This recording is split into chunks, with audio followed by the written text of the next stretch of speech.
5, 4, 3, 2, 1, zero.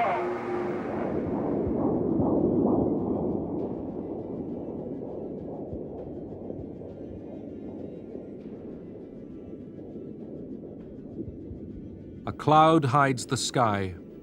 A nuclear shadow falls across the human future.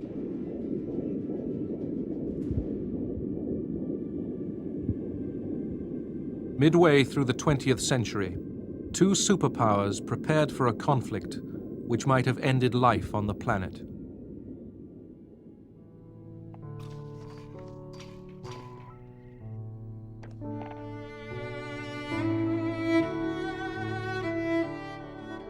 Spring flowers, the warm light of day, the pleasures of life. But under this American hotel was a hidden gate. It led into an underworld.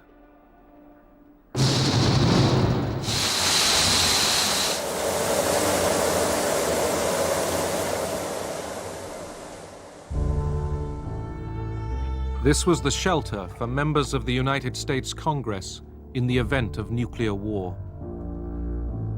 Down here, the politicians would represent the dead and the dying in the world overhead.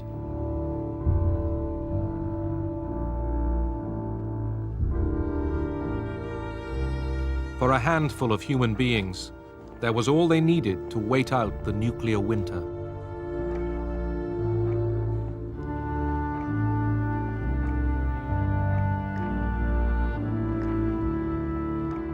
But nerves might snap, then order would be kept by force.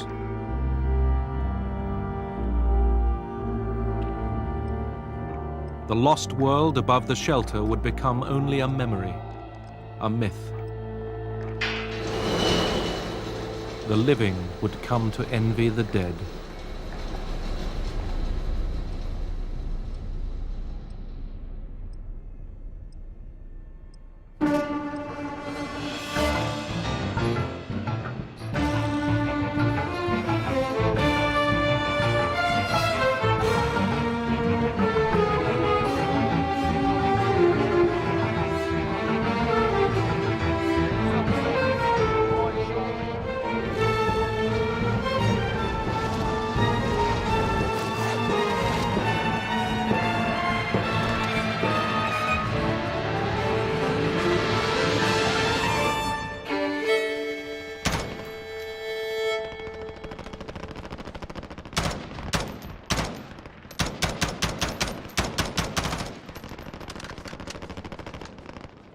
Berlin, 1945.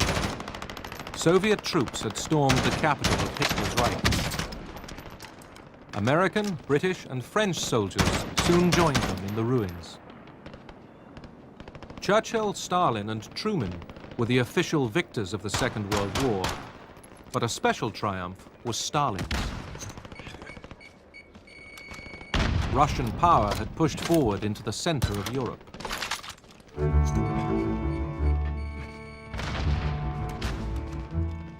At Potsdam, outside Berlin, the Big Three met to settle the post-war order. Winston Churchill represented a Britain exhausted by war, while Joseph Stalin, supreme ruler of the Soviet Union, faced Harry S. Truman, 33rd President of the United States. It was 3 months after the death of President Franklin Roosevelt that Harry Truman, once a Missouri haberdasher, set off for Potsdam. Avoid the gas. Get to the safe zone. It was his first overseas conference as head of state. President Truman was unprepared for the presidency in the sense of being fully briefed and up to the minute in all that was going on. But as a senator for the past 10 years, as chairman of one of the most important congressional committees of the war, he was well aware of the major problems that a president had to face. Enemy dropping into the AO. Eliminate the targets. Stalin was late for the conference. Firebox identified. He had a sort of heart attack. Anyhow, he came one day later. Сразу же посетил, естественно, Черчилля и Трумэна, He visited Churchill and Truman что его здоровье так, and immediately apologized for being late. что он задержался поэтому. The Soviet Union was devastated by war, but Stalin remained a formidable figure. I went up to him and I said, Marshal, this must be a great satisfaction to you after all the trials that you've been through and the tragedy that you've been through to be here in Berlin. And he looked at me and said, Tsar Alexander got to Paris. Did Stalin want to push on to the Atlantic? Lenin, his predecessor, once hoped the Russian Revolution would lead on to communist world revolution.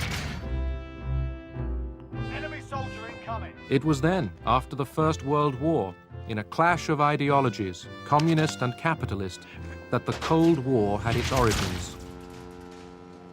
In 1919, President Woodrow Wilson took ship to the European Peace Conference with his gospel for a better world, safe for small nations, sound for business. But his peace settlement excluded Bolshevik Russia.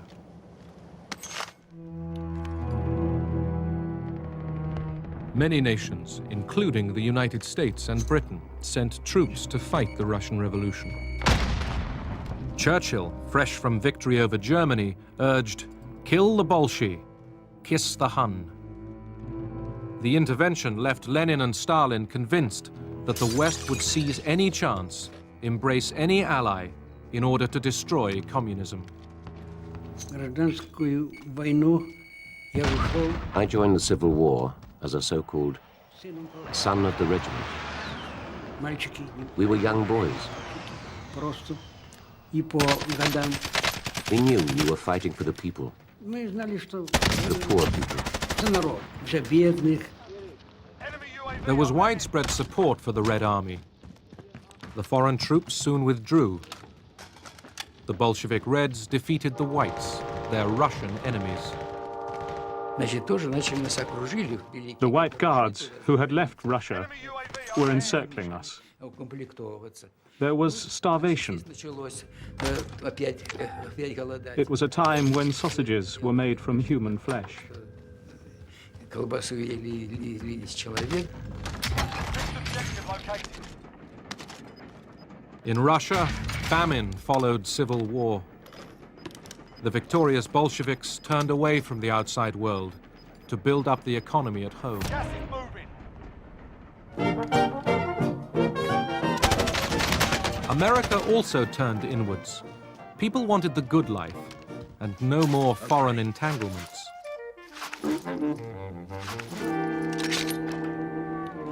Then, in 1929, Wall Street crashed.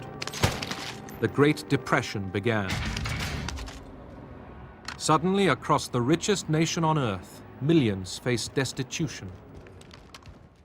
American politics shifted to the left. I, Franklin Delano Roosevelt, do solemnly swear that I will faithfully execute the office of President of the United States and will, to the best of my ability, preserve, protect, and defend the Constitution of the United States. So help me God. Roosevelt promised a New Deal for Americans.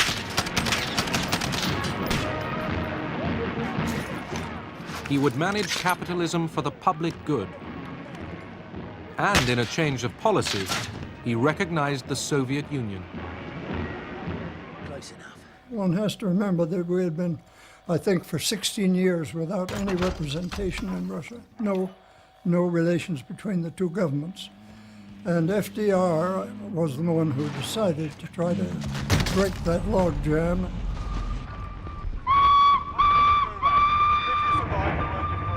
Stalin's industrial drive soon attracted American experts. Some brought their families.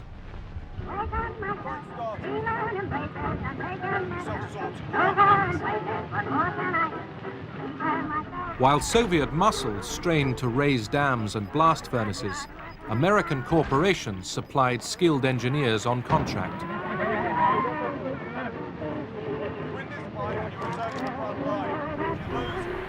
Communist ideology didn't worry them. Unlike the Russians, they were free to go when the